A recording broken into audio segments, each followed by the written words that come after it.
சோமு ஒரு பக்கம் கவலைப்பட்டுக்கிட்டு உக்காந்து இருந்தா. அன்னைக்கு மழை வந்துகிட்டு இருந்துச்சு. சோமுவோட பொண்டாட்டி ரங்கி வந்து அவனை திட்ட ஆரம்பிச்சா. என்னங்க நீங்க இப்படி உக்காந்துருக்கீங்க? விறகு ஒடிக்க போலியா நீங்க? மழை வரும்போது எப்படி போறது ரங்கி? மழை காலத்துல மழை வராம வெயில் அடிக்குமாங்க? கிடைக்கிற ஒரு 4 நாள் வேலைக்கு போனோன்னு எங்கேயாவது அறிவு இருக்கா உங்களுக்கு? அப்பா சரி, எனக்கு தெரியும், மழை குறைஞ்ச உடனே போறேன். என்னதான் ஜென்மமோ, அதிர்ஷ்டம் அப்படிங்கறதே நம்ம வாழ்க்கையில இல்ல. ரங்கி திட்டிக்கிட்டே உள்ள போயிட்டா. அவ திட்டின மாதிரியே மழை கூட நின்னு போச்சு.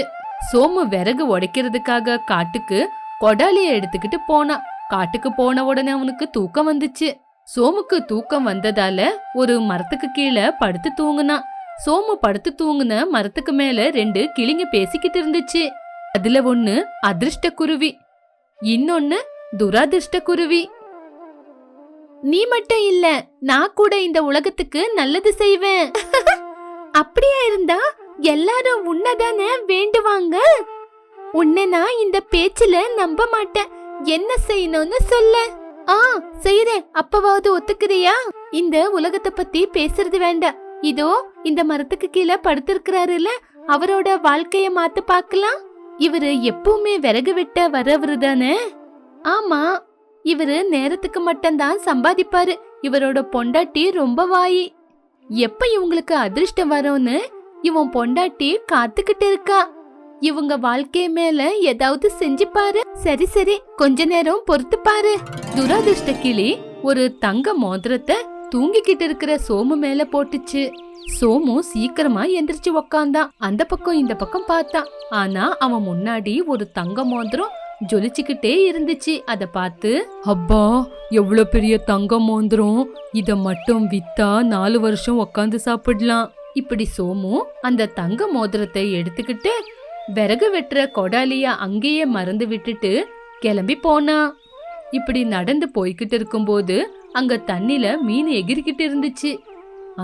இன்னைக்கு என் பொண்டாட்டி கிட்ட சொல்லி மீன் குழம்பு வைக்க சொல்றேன். இந்த தங்க மோதிரத்தை காட்டின உடனே என்ன கேட்டாலும் செஞ்சு கொடுப்பா அப்படின்னு சோமு அந்த தங்க மோதிரத்தை எடுத்து ஜோப்ல போட்டுக்கிட்டு மீன் பிடிக்கிறதுக்காக தண்ணிக்குள்ள இறங்குனா. தண்ணிக்குள்ள மீன் பிடிக்கிறதுக்காக கீழே குனிஞ்சா. அப்போ ஜோப்ல இருந்து தங்க மோதிரம் தண்ணிக்குள்ளேயே விழுந்து போச்சு. ஆனா அவன் அத கவனிக்கல. மீனை பிடிச்சுக்கிட்டு எடுத்துட்டு வந்து வீட்டுல கொடுத்தான். ஏய் ரங்கி, இங்க வா. என்ன இன்னைக்கு குரல் ரொம்ப சத்தமா இருக்கு? இங்க பாரு, இந்த மீனை கொண்டு போய் குழம்பு வச்சிடு. குழம்பு நல்ல வாசனையா இருக்கணும். இந்தா எடுத்துட்டு போய் குழம்பு வை. என்ன உடம்பு எப்படி இருக்கு? இரு, என் ஜோபுல என்ன இருக்குன்னு காட்டுனா நான் கேட்டதெல்லாம் நீ செஞ்சு கொடுப்ப அப்படின்னு சோமு ஜோபுல கை வச்சு பார்த்தான். ஆனா அங்க மோதிரம் இல்ல. ஐயோ, என்னோட மோதிரம்! என்ன மோதிரம்? ஒரு மரத்துக்கு கீழே எனக்கு ஒரு பெரிய தங்க மோதிரம் கிடைச்சிச்சு. அத ஜோப்ல போட்டுக்கிட்டு தண்ணிக்குள்ள இறங்கி மீன் பிடிச்சேன். மீன் பிடிக்கும்போது தண்ணில விழுந்து போச்சா? ஆமா, அதிர்ஷ்டம் உன்னை தேடி வருமா சொல்லு பாக்கலாம். அப்படி கிடைச்சா கூட நீ வீடு வரைக்கும் கொண்டு வருவியா? ஆமா, விறகு வித்த காசு எங்க? அது தங்கம் கிடைச்ச சந்தோஷத்துல விறகு ஒடிக்காம வந்துட்டேன். கொடாலிய கூட அங்கே விட்டுட்டு வந்துட்டேன். என்னது, கொடாலிய கூட அங்கே விட்டுட்டு வந்துட்டியா? நீ இன்னைக்கு வெளியே படுத்து தூங்கு. உன்னால எனக்கு பைத்தியம் பிடிக்க வைக்காத. அந்த கொடாலிய எடுத்துட்டு வந்தாதான் வீட்டுக்குள்ள இடம் உனக்கு. இப்படி ரங்கி சோமுவ வெளியே தள்ளி கதவை கூட சாத்திட்டா. சோமு வாசப்படியில உக்காந்துக்கிட்டு பாத்துக்கிட்டு இருந்தான். மறுநாள் காலையில சோமு காட்டுக்கு போய் அந்த கொடாலிய தேடிக்கிட்டு இருந்தான். ஏய், அங்க பாரு, அவன் மறுபடியும் கொடாலிய தேட வந்திருக்கான். ஐயோ, இவன் எவ்வளவு சுவார்த்தியா இருக்கா. ஒரு நாள் கூட வீட்டுல உட்கார மாட்டானோ? அது உன்னால கிடைச்ச அதிர்ஷ்டம். அவனுக்கு இன்னைக்கு இன்னொரு அதிர்ஷ்டத்தை கொடுக்கறேன். அவன் என்ன பண்றான்னு பார்க்கலாம். அந்த துராதிர்ஷ்ட குருவி சோமுக்கு தெரியற மாதிரி ஒரு பெரிய தங்க நெக்லஸ போட்டுச்சு. கோடாலிய தேட போய் அந்த தங்கத்தை பார்த்து பயந்து போயிட்டான். ஐயோ அம்மா, எவ்வளோ பெரிய நகை! ராணியோட கழுத்துல இருக்க வேண்டியது இப்போ இங்க விழுந்திருக்கு. இன்னைக்காவது இது என் கை சேர்ற அதிர்ஷ்டம் இருக்கா? சோமு உடனே காட்டுல இருந்து அந்த நகைய கையில எடுத்துக்கிட்டு வீட்டுக்கு வந்தான். வீட்டுக்கு வந்து பாக்கும்போது ரங்கி வீட பூட்டு போட்டுக்கிட்டு எங்கேயோ போயிருந்தா. சோமு ஒரு செடிக்கு பின்னாடி அந்த நகைய வச்சு பொண்டாட்டிய தேடிக்கிட்டு போனான். பக்கத்து வீட்டு பொம்பளை சோமு செடிக்கு பின்னாடி ஏதோ வைக்கிறது பார்த்து சோமு அந்த பக்கம் போன உடனே அந்த நகையை எடுத்து அவ வீட்ல கொண்டு போய் வச்சுக்கிட்டா. சோமு ரங்கிய ரொம்ப சீக்கிரமா கூட்டிட்டு வந்தான். வா, நேத்து மோந்திரம் கடிச்சிச்சு சொன்னப்ப நீ நம்பலல, இதோ இன்னைக்கு பெரிய நகையே கடிச்சிருக்கு. நீ வீட்டுக்கு பூட்டு போட்டுட்டு போயிருந்த, அந்த செடிக்கு பின்னாடி வச்சிருக்கேன், எடுத்துட்டு வரேன். சோமு சீக்கிரமா போய் அந்த செடிக்கு பின்னாடி கை வச்சான். ஆனா அங்க நகையே இல்ல. ஐயோ, என்னோட நகை போயிடுச்சே. யார் எடுத்தீங்க? மரியாதையா கொடுத்துருங்க. ரங்கிக்கு ரொம்ப கோவம் வந்துச்சு. உங்களுக்கு என்னங்க ஆயிருக்கு? பைத்தியம் பிடிச்சிருக்கா? நேத்து மோதிரம்னு சொன்னீங்க, இன்னைக்கு நகைன்னு சொல்றீங்க, நாளைக்கு வைரம்னு சொல்லுவீங்களா? சொல்லுங்க. எப்ப பார்த்தாலும் உங்களது ஏதான ஒரு ராமாயணம் தான். உங்களை வச்சுக்கிட்டு முடியல. ரங்கி, நிஜமாதான் சொல்றேன், நகையை எடுத்துட்டு வந்த, இதோ இந்த செடிக்கு பின்னாடி தான் வச்சேன். ரங்கி எதுவுமே பேசாம வீட்டுக்குள்ள போயிட்டா. மறுநாள் காலையிலேயே சோமு மறுபடியும் காட்டுக்கு வந்தான். அதிர்ஷ்ட குருவி அவனை பார்த்து சிரிச்சிச்சு. ஆனா துராதிர்ஷ்டம் குருவி அவனை பார்த்து கோவப்பட்டுச்சு. சோமு மேல இருக்கிற கோவத்துல வஜ்ரத்தை எடுத்து சோமு மேல போட்டுச்சு. இதுதான் என்னோட கடைசி வாய்ப்பு, இதுக்கப்புறம் அவனை சரி பண்ண என்னால முடியாது. சோமு அத பார்த்து ஆச்சரியப்பட்டு பத்திரமா கையில வச்சு வீட்டுக்கு எடுத்துட்டு வந்தான். அப்பா, யாரோ இந்த காட்டுக்குள்ள தங்க நகைங்களை போட்டிருக்காங்க. அது எப்பவுமே எனக்கு தான் கிடைக்குது. ரங்கி என் பேச்சையே கேட்க மாட்டேங்கிறா. இந்த வைரத்தை கொண்டு போய் ரங்கி கிட்டயே குடுக்கறேன், அப்பவாவது என்னோட பேச்ச உண்மைன்னு நம்புவா. சோமு உள்ளங்கையில அந்த வைரத்தை வச்சுக்கிட்டு அத பாத்துக்கிட்டே நடந்துகிட்டு போனான். ரங்கிக்கு காட்டணும், ரங்கிக்கு காட்டணும். அப்போ அந்த பக்கமா வந்த ஒரு கழுகு அந்த வைரத்தை பார்த்து ஏதோ திங்கிற பொருள் அப்படின்னு அவன் கையில இருந்து எடுத்துக்கிட்டு பறந்து போயிடுச்சு. சோமு அதை பார்த்து ரொம்பவே கவலைப்பட்டுக்கிட்டு எதுவுமே பேச முடியாம மறுபடியும் காட்டுக்கே போயிட்டான். அந்த கழுகு அந்த வைரத்தை மெதுவா எடுத்துட்டு வந்து சோமு வீட்டுக்கு முன்னாடி இருக்கிற ஒரு மரத்துல வச்சு சாப்பிடுற பொருள் அப்படின்னு நினைச்சு கொத்தி கொத்தி பார்த்துச்சு. அதுக்கு அது சாப்பிடுற பொருள் இல்லன்னு தெரிஞ்ச உடனே அங்கே விட்டுட்டு பறந்து போயிடுச்சு. சோமு காட்டுக்கு போய் விறகுங்களை வெட்டிக்கிட்டு இருந்தான். இந்த கடவுள் என்கிட்ட விளையாடுறாரு, கொடுத்த மாதிரி கொடுத்துட்டு எடுத்துக்கிட்டாரு. இத அதிர்ஷ்டம்னு நினைக்கிறதா துராதிருஷ்டம்னு நினைக்கிறதா? அதிர்ஷ்டம் கூட துராதிருஷ்டமா மாறி போகுது. சீச்சி, இதெல்லாம் எனக்கு தான் நடக்கணுமா? விறகுங்களை வெட்டி ஒரு பக்கம் கட்டி வச்சான். அப்போ அந்த மரத்துல அதிர்ஷ்ட குருவி துராதிர்ஷ்ட குருவி அவனை பாத்துக்கிட்டே இருந்துச்சு. நான் ஒத்துக்கிறேன், என்னால அதிர்ஷ்டம் கூட துராதிருஷ்டமா தான் மாறி போகுது. இப்போ உன்னோட சக்திய காட்டு. சரி பாரு. இப்படி அந்த அதிர்ஷ்ட குருவி 5 ரூபா காயினை சோமு முன்னாடி எடுத்து போட்டுச்சு. சோமு அந்த காயினை எடுத்து ஜோப்ல போட்டுக்கிட்டு விறகு எடுத்து தலைமையில வச்சுக்கிட்டு ஒரு கையில கொடாலியும் புடிச்சுக்கிட்டு வீட்டுக்கு கிளம்பி போனா. எதுக்காக சிரிக்கிற? இங்க பாரு, நீ தங்கம் நகை வைரம் எல்லாத்தையுமே கொடுத்த, ஆனா அவன் ஜோப்ல போட்டுக்கல. நீ 5 ரூபா காயினை கொடுத்து சிரிக்கிற? வா, என்ன நடக்குதுன்னு நீயே பாரு. அவன் பின்னாடியே நம்ம போய் பார்க்கலாம். இப்படி 2 குருவியும் அவன் பின்னாடியே போச்சு. சோமு வீட்டுக்கு போற வழியில அங்க மீனை வச்சு வித்துக்கிட்டு இருந்தாங்க. சோமு அந்த மீனை பார்த்து, சோமு, இன்னைக்கு போனியே ஆவல, ஒரு மீனை வாங்கிக்கடா. நான் உங்ககிட்ட மீனை வாங்கிக்கிட்டா அன்னைக்கு முழுவதும் உனக்கு வியாபாரமே ஆவாது. அந்த மாதிரி ஜாதகம் என்னது? ஒரு 5 ரூபா கொடு, உனக்கு நல்ல மீனை கொடுக்கறேன். என்கிட்ட 5 ரூபா தான் இருக்கு. சரி இரு, உனக்கு ஏன் நான் வேண்டான்னு சொல்லணும்? இப்படி 5 ரூபா கொடுத்து மீனை வாங்கிக்கிட்டு அந்த விறக தூக்கிக்கிட்டு அதை வித்துட்டு வீட்டுக்கு போனா. ரங்கி மீனை வாங்கிக்கிட்டு உள்ள போனா. சோமு மரத்துக்கடியில நல்லா காத்து வருதுன்னு மரத்துக்கு அடியிலேயே உக்காந்து இருந்தான். ரங்கி சமையலறையில மீனை வெட்டிக்கிட்டு இருக்கும்போது மீனோட வாயில தங்க மோதிரம் இருக்கிறத பார்த்தா. சோமுகிட்ட அந்த மோதிரத்தை எடுத்துக்கிட்டு வந்தா. யோ, இங்க பாரியா, மீன் வாயில இந்த தங்க மோதிரம் இருந்துச்சு. இந்த மோதிரம் தான் ரங்கி, நான் இன்னைக்கு தண்ணியில போட்டுட்டேன். இந்த மீனு தான் முழுங்கிருக்கு போல. ஆஹா, நம்மளுக்கு நல்ல காலம் தாங்க. போன அதிர்ஷ்டம் மறுபடியும் நம்மள தேடி வந்திருக்கு. மறந்துட்டேங்க, வீட்டுக்கு விறகு இல்ல, கொஞ்சம் விறகு கொண்டு வாங்க. சோமு அந்த பக்கம் இந்த பக்கம் பார்த்தான், எதுவுமே கிடைக்கல. யாராவது என்ன பார்த்தா, விறகு வெட்டுறவன் இவன் வீட்டுக்கே விறகு இல்லைன்னு என்ன பார்த்து கை கொட்டி சிரிப்பாங்க. சோமு வீட்டுக்கு முன்னாடி இருக்கிற மரத்து மேல ஏறி விறகுக்காக மரத்தை வெட்டுனா. அப்போ அந்த கழுகு அங்கேயே விட்டுட்டு போன அந்த வைரம் அவன் கண்ணுக்கு பட்டுச்சு. சோமு ரொம்பவே சந்தோஷப்பட்டு ஜோரா கத்த ஆரம்பிச்சான். கிடைச்சிருச்சு, கிடைச்சிருச்சு, இனிமே என்னை யாராலையும் தடுக்க முடியாது. இப்படி சோமு சத்தமா கத்துறது பார்த்தப்போ பக்கத்து வீட்டு பொம்பளை அவங்கிட்ட இருந்து எடுத்துட்டு போன நகைய போட்டுக்கிட்டு கண்ணாடியில பாத்துக்கிட்டு இருந்தா. சோமு கத்துறது பார்த்து அவ பயந்து போயிட்டா. சோமு அண்ணன் நான் நகைய எடுத்தது பாத்துட்டாரு போல, இதுக்கப்புறம் என்னால ரோட்ல நடக்க கூட முடியாது. அப்படி பயந்து போய் நகைய எடுத்துக்கிட்டு சோமு கிட்ட வந்தா. சோமு அந்த வைரத்தை எடுத்து ஜோப்ல வச்சுக்கிட்டு நின்னுக்கிட்டான். சோமு அண்ணன், நேத்து நீங்க அந்த செடிக்கு பின்னாடி நகைய வைக்கிறத பார்த்தேன். யாராவது எடுத்துக்குவாங்கன்னு எடுத்துட்டு போய் வீட்ல வச்சேன். குடுக்க மறந்துட்டேன். அதை தவிர நான் திருடல, இந்தாங்க. அப்படி சொல்லி சோமு கையில கொடுத்து அங்கிருந்து கிளம்பி போயிட்டா. சோமுக்கு என்ன நடக்குதுன்னே புரியல. அப்போ துரதிருஷ்ட குருவி அதிர்ஷ்ட குருவிய பார்த்து ரொம்பவே ஆச்சரியப்பட்டுச்சு. தேடி வந்த அதிர்ஷ்டனால சோமு ரங்கி புது வீட்டை வாங்கிட்டாங்க. சோமு விறகு வெட்டுற வேலையை விட்டுட்டு ஒரு வியாபாரத்தை ஆரம்பிச்சு சந்தோஷமா இருந்தான். பாத்தியா, அதிர்ஷ்டம் 5 ரூபால வந்தா கூட இப்படி வாழ்க்கை எப்படி மாறி போச்சுன்னு. ஒத்துக்கிறேன். அப்போ என்னால எந்த பிரயோஜனமும் இல்லையா? இருக்கு.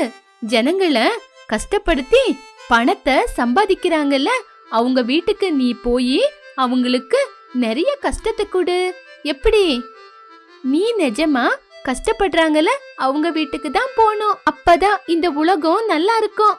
அப்படி அந்த கிளிங்க பறந்து போச்சு. இதுதான் இன்னையோட கதை. மறுபடியும் ஒரு நல்ல கதையோட மறுபடியும் சந்திக்கலாம். சரளாவும் பத்மாவும் அந்த வீட்டு மருமகள்கள். சரளாக்கு மதுன்னு ஒரு மகன் இருந்தான். பத்மாக்கு திவ்யான்னு ஒரு பொண்ணு இருந்தா. மதுவும் திவ்யாவும் ஒரே வகுப்பு படிச்சுட்டு இருந்தாங்க. சரளா பெருசா படிக்கல. பத்மாவோ 10ஆம் வகுப்பு வரைக்கும் படிச்சிருந்தா. மாமனாரும் மாமியாரும் வீட்டு பொறுப்புகளை மருமகள்கள் கிட்ட விட்டுட்டு நிம்மதியா உட்கார்ந்தபடி அவங்க வாழ்க்கையை ஓட்டிட்டு இருந்தாங்க. கணவன்மார்கள் ரமேஷும் சுரேஷும் விவசாயம் பார்த்துக்கிட்டு வீட்டை நடத்தி வந்தாங்க. பாட்டை முப்பாட்ட சொத்துன்னு வயலு வீடு எல்லாம் இருந்தது. இருந்தாலும் உழைச்சி சம்பாதிக்கணும்னு இருந்தாங்க. சரளா தன்னோட மகனை நினைச்சு பெருமைப்பட்டா. எதுக்குன்னா அந்த சொத்து முழுக்க தன்னோட மகனுக்கு தான் வரப்போகுதுன்னு. திவ்யா எப்படியும் கல்யாணம் பண்ணிக்கிட்டு வேற வீட்டுக்கு போயிடுவா. அப்புறம் மொத்த ராஜ்யமும் நம்முடையதுன்னு நினைச்சா. 14 வயசான மது கிட்டியும் இதையே சொல்லி கொடுத்து அவனை கஷ்டப்பட விடாம ஒரு சோம்பேறியா வளர்த்தா. டேய் மது, நீ பெருசா படிக்கலனாலும் பரவாயில்ல. எல்லாருடைய அம்மாவும் சரியா படிக்கலன்னா நல்லா திட்டுவாங்க. நீ என்னடான்னா சரியா படிக்கலனாலும் பரவாயில்லன்னு சொல்ற? அது எதுவுமே இல்லாதவங்களுக்குடா. உனக்கென்ன? கோடி ரூபாய் சொத்துக்கு நீதான் வாரிசு. கால் மேல காலை போட்டுக்கிட்டு சாப்பிடலாம். அப்போ திவ்யா? திவ்யா கல்யாணம் பண்ணிக்கிட்டு போயிடுவாள்ல, அப்புறம் நீ ஒருத்தன் தானே இருப்ப. அப்போ எனக்கு கல்யாணம் பண்ண மாட்டீங்களா? எனக்கும் கல்யாணம் வேணும். டேய், உனக்கு கல்யாணம் பண்ணா கூட உன் பொண்டாட்டியை இங்கதான் கூட்டிட்டு வருவோம். நீ எங்கேயும் போக வேண்டாம். இன்னொரு பக்கம் திவ்யா நல்லா படிச்சுட்டு இருந்தா. எல்லாரும் அம்மா மாதிரியே மகன்னு ரொம்ப பாராட்டினாங்க. ஏற்கனவே பத்மா படிச்சுட்டு வந்தவன்னு கடுப்புல இருந்த சரளாக்கு எல்லாரும் திவ்யாவை பாராட்டுறது பிடிக்கவே இல்லை. மூஞ்சில அடிச்ச மாதிரி எதையாவது பேசிட்டு இருந்தா. என்ன படிச்சு என்ன லாபம்? கல்யாணத்துக்கு அப்புறம் மாமியார் வீட்டுல கரண்டிய தானே பிடிக்க போறா.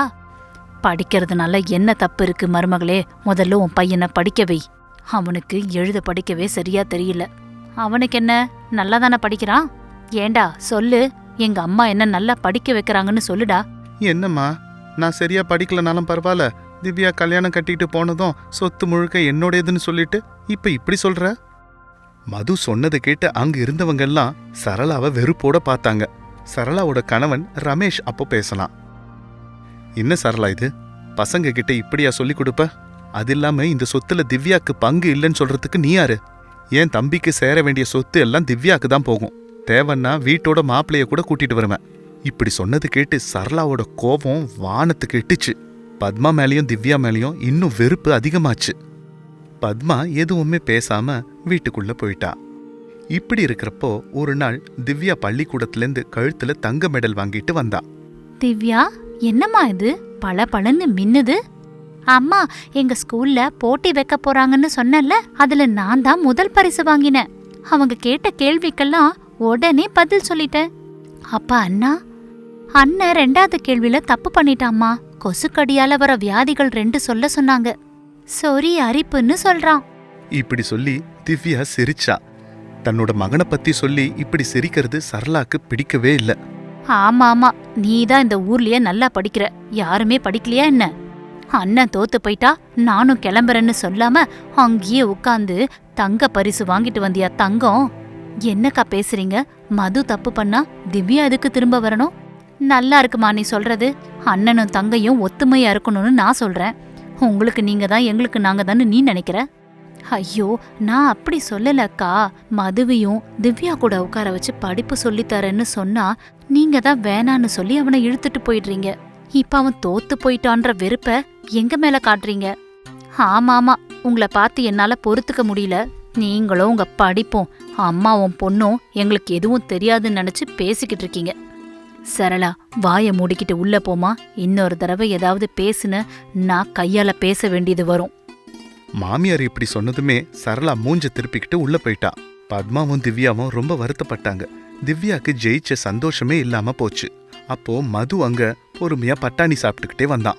டேய் மது, இங்க வாடா. சொல்லு பாட்டி. உங்க ஸ்கூல்ல ஏதோ போட்டி வச்சாங்களாமே, நீ ஏண்டா தோத்து போயிட்ட? அதான், அது எல்லாம் என் அம்மாவால தான் நடந்தது. உங்க அம்மா என்னடா பண்ணா? அம்மா, கொசு வராம கதவெல்லாம் மூடிடுறோம். கொசு நம்மளை எதுக்குமா கடிக்க கூடாதுன்னு கேட்டா, கொசு கடிச்சா அரிக்கும், அதனால நம்ம சொரியணும்னு சொன்னாங்க. அதனால டெங்கு மலேரியாலாம் வரும்னு சொல்லியிருந்தா நான் கூட இந்த போட்டியில ஜெயிச்சிருப்பேன்ல. அப்பன்னா தப்பு உங்க அம்மாவோடதா? அதனால என்ன பாட்டி, நான் தோத்து போனாலும் என் தங்க பதக்கத்தை ஜெயிச்சிட்டால. எல்லா கேள்விகளுக்கும் எல்லார் நடுவுலையும் நம்ம திவ்யா தான் டக்கு டக்குன்னு பதில் சொன்னா. எனக்கு ரொம்ப சந்தோஷமா இருந்தது பாட்டி. என் கண்ணு, உனக்கு இருக்கிற இந்த நினைப்பு கூட உங்க அம்மாக்கு இல்லாத போச்சு. நீங்க 2 பேரும் இதே மாதிரி எப்பவும் ஒத்துமையா இருக்கணும். பத்மாவும் மது சொன்னதை கேட்டு ரொம்ப சந்தோஷப்பட்டா. திவ்யாவை அவ்வளவு பாசமா நினைக்கிற மதுவை நினைச்சு ரொம்ப சந்தோஷப்பட்டா. மறுநாள்ல இருந்து பத்மா திவ்யா கூட சேர்ந்து மதுவையும் உட்கார வச்சு படிப்பு சொல்லி கொடுத்தா. 2 பேரும் நல்லா கேளுங்க. கவனம் செலுத்தினாதான் கணக்கு வரும், நல்லா புரியும். இந்த பாடத்துல 3 ஃபார்முலா இருக்கு, அதை நீங்க நல்லா ஞாபகத்துல வச்சுக்கணும். மது பத்மா கிட்ட உட்கார்ந்து திவ்யாவோட சேர்ந்து படிக்கிறத பார்த்து சரளாக்கு கோபம் வந்து அங்கேருந்து அவனை கடகடன்னு இழுத்துட்டு வந்தா. அம்மா, அம்மா எதுக்குமா என்ன இழுத்துட்டு போற? உனக்கு என்ன வேணும்? உனக்கு வேணும்னா வீட்டுக்கே டீச்சரை வர வைக்கிறேன், நீ இவங்க கிட்ட உட்கார வேண்டாம். அதான் எதுக்குன்னு கேக்குறேன்ல. அவங்க உன்னோட நன்மைய நினைக்கிறவங்கல்ல, உன்கிட்ட நல்லவங்க மாதிரி நடிச்சிட்டு பின்னாடி போய் சிரிச்சு பேசுவாங்க. உனக்கு படிப்பு சொல்லித்தரேன்னு இருக்கிறதையும் அழிச்சிடுவாங்க. அம்மா, சித்திய பத்தி அப்படி பேசாதம்மா. திவ்யாவோட சேர்த்து என்னையும் சமமா தான் பாக்குறாங்க. எனக்கும் எல்லாம் சொல்லி தராங்க. என்ன கெடுக்கிறதே நீதான். உன்னை கூட எனக்கு எதிரா தயார் பண்றாங்க, அது உனக்கு புரியவே மாட்டேங்குது. அக்கா, ரொம்ப தப்பா பேசுறீங்க நீங்க. மதுவும் நம்ம குழந்தைதான்னு நினைச்சுக்கிட்டு தான் நான் படிப்பு சொல்லித்தரேன், அவ்வளவுதான். சரளா எதுவும் பேசாம மதுவை அங்கேருந்து கூட்டிட்டு போயிட்டா. பத்மாவும் அமைதியா அங்கேருந்து போயிட்டா. இதை எல்லாத்தையும் பார்த்துட்டு இருந்த மாமியார் திவ்யாவை கிட்ட கூப்பிட்டு, திவ்யா, இங்க வாமா. சொல்லுங்க பாட்டி. மதுவும் நல்லா படிக்கணும்னா அதுக்கு என்னம்மா பண்ணணும்? அண்ணாக்கு புரியற மாதிரி யாராவது படிப்பு சொல்லி தரணும் பாட்டி. ஆனா உங்க பெரியம்மா அதுக்கு ஒத்துக்க மாட்டேங்கிறாங்களே, என்ன பண்றது? ஒரு வேலை பண்ணுமா, வர பரீட்சையில நீ உன் அண்ணனை விட கொஞ்சம் கம்மியா மார்க் எடு. அப்படி வாங்கினா உங்க பெரியம்மாவோட கோவம் கொஞ்சம் குறையும். உங்க அண்ணனையும் உன்னையும் பிரிக்காம இருப்பாங்க. அதுக்கப்புறம் நீ ஃபர்ஸ்ட் கிளாஸ்ல படிச்சு பாஸ் பண்ணலாம். சரி பாட்டி. திவ்யாவும் மதுவும் அன்னைக்கு சாயந்தரம் வீட்டு திண்ணையில உட்கார்ந்து பேசிக்கிட்டு இருந்தாங்க. டேய் அண்ணா, பாட்டி ஒரு நல்ல யோசனை சொன்னாங்க. என்ன சொன்னாங்க திவ்யா? இந்த முறை நீ நல்லா படிச்சு நிறைய மார்க் வாங்கணும். எவ்வளவுதான் படிச்சாலும் உன்னை மிஞ்ச முடியலையே. அதுக்கு தான் நான் இந்த முறை கம்மியா மார்க் எடுக்க போறேன். கம்மி மார்க்கா? என்ன திவ்யா, நீ ஏன் கம்மி மார்க் வாங்கணும்? வெறும் பாஸ் ஆகிறதுக்கு மட்டும்தான் நான் பரீட்சை எழுத போறேன். அதாவது 100க்கு 35 வர அளவுக்கு தான் எழுத போறேன். நீ என்னை விட அதிகமா எழுதினா அதிகமான மார்க் எடுக்க வாய்ப்பு இருக்கு. வரும். அதனால அப்போ பெரியம்மாவோட கோபம் குறையும்ல, நம்ம எப்பவுமே ஒன்னா இருக்கலாம். திவ்யா, வேணாம் திவ்யா, எனக்காக நீ உன்னுடைய பரீட்சைய வீணாக்காத. ஐயோ, இந்த ஒரு முறை பாட்டி சொன்ன மாதிரி பண்ணலாம் அண்ணா. பெரியம்மா அப்படி இருக்கத பார்த்தா எனக்கு வருத்தமா இருக்கு. வெறும் பரீட்சை தானே, நம்ம எல்லாம் ஒன்னா இருக்கிறோம்னா எனக்கு எதை பத்தியும் கவலை இல்ல. வேணும்னா படிப்பை கூட நான் விட்டுடுறேன். இது எல்லாத்தையும் ஜன்னல் ஓரமா நின்னு கேட்டுட்டு இருந்த சரளாக்கு கண் கலங்கிடுச்சு. சின்ன பசங்களே சேர்ந்து ஒன்னா இருக்கணும்னு நினைக்கிறாங்க. அனாவசியமான விஷயத்தை வச்சுக்கிட்டு மன நிம்மதியை இழக்கிறோன்னு சரளா புரிஞ்சுக்கிட்டா. அதுக்கு மறுநாள் காலையில சரளா திவ்யாவை தாங்கிட்ட கூப்பிட்டா. திவ்யா, இப்படி வாமா. சரளா திவ்யாவை கூப்பிடுறத பார்த்து பத்மாவும் மாமியாரும் ஆச்சரியப்பட்டாங்க. என்ன பெரியமா, இன்னைக்கு நான் உனக்கு தலைவாரி விடுறேன் வாமா. இப்படி திவ்யாவை கூப்பிட்டு தலைவாரி விட ஆரம்பிச்சா. திவ்யா, இந்த முறை பரீட்சையில எல்லாரையும் விட நீதான் நிறைய மதிப்பெண் எடுக்கணும். எங்க வீட்டு பொம்பளை பொண்ணு நிறைய மார்க் எடுக்கிறான்னா அது எனக்கும் தானே பெருமை. திவ்யாக்கு என்ன சொல்றதுன்னே புரியல. பாட்டி சொன்ன யோசனைய நினைச்சு என்ன செய்யறதுன்னே புரியாம இருந்தா. உன் மண்டைக்குள்ள என்ன ஓடுதுன்னு எனக்கு தெரியுமா. ஆனா வேணும்னே சரியா பரீட்சை எழுதாம வந்தீன்னா நான் சும்மா இருக்க மாட்டேன். உங்க பாட்டிக்கு படிப்பை பத்தி ஒன்னும் தெரியாது. அதுக்குதான் அப்படி சொல்லியிருக்காங்க. மது பாஸ் ஆகலனாலும் எனக்கு கவலை இல்ல. அவன் மண்டையில களிமண்ணு தான் இருக்கு. இங்க பாருமா, தங்கச்சி வேணா நீ பாராட்டி பேசு. அதுக்காக என்ன களிமண்ணுலாம் சொல்லாத. சரிப்பா, நீயும் நல்லா படிச்சு பாஸ் பண்ற அளவுக்காவது எழுதுப்பா. இதெல்லாம் உன்னாலதான். ஆஹா, இது ரொம்ப நல்லா இருக்கு. என்னையே குத்தம் சொல்லு. திவ்யா வா, நம்ம வீட்டை விட்டு வெளியில போவோம். சாயந்தரம் வரைக்கும் கொஞ்சம் நிம்மதியா இருப்போம். மதுவும் திவ்யாவும் பள்ளிக்கு கிளம்பி போறப்போ சரளா அவங்களே பார்த்துட்டு இருந்தா. பத்திரமா போயிட்டு வாங்க. டேய் மது, தங்கச்சிய பார்த்து கூட்டிட்டு போயிட்டு வாப்பா. பேசி மன்னிப்பு கேட்காம தன்னுடைய செயலால தான் திருந்திட்டதை உணர்த்திய சரளாவை பார்த்து பத்மா ரொம்ப சந்தோஷப்பட்டா. இந்த மாதிரி சரளா கிட்ட வந்த மாற்றத்தை பார்த்து 2 பேரும் ரொம்ப சந்தோஷப்பட்டாங்க.